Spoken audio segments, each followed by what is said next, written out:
Welcome to the More Than Money series. Napansin mo ba, tuwing araw ng sweldo, parang ang dami nating plano.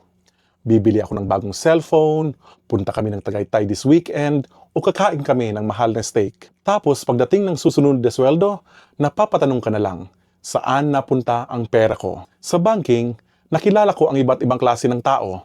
May mga taong 6 figures ang kinikita, pero halos walang ipon.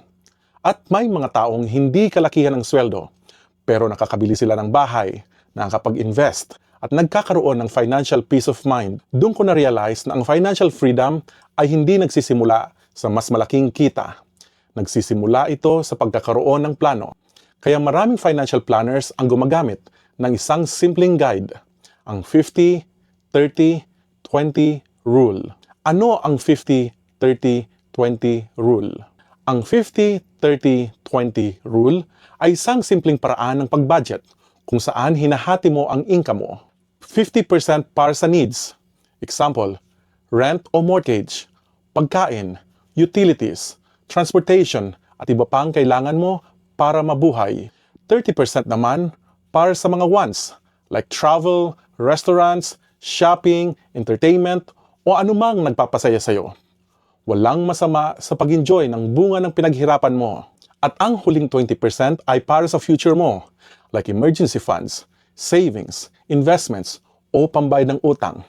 Ito ang perang hindi lang tumutulong sa iyo ngayon, kundi nagbibigay rin ng seguridad sa mga darating na taon. Pero gusto kong tandaan mo na ang 50-30-20 ay hindi batas. Hindi ito eksaktong formula na kailangang sundin lahat. Kung mas mahal ang renta mo, baka hindi maging 50%. Kung nagsisimula ka pa lang at gusto mong makaalis sa utang, baka kailangan mong mag-save ng higit sa 20%. Ang importante ay may direksyon ang pera mo, imbis na ang pera ang magdikta ng direksyon ng buhay mo. Dahil ang budget ay hindi paraan para limitahan ang sarili mo. Ang budget ay paraan para sabihin sa pera mo kung saan ito dapat pumunta, sa halip na ikaw ang magtaka kung saan ito napupunta.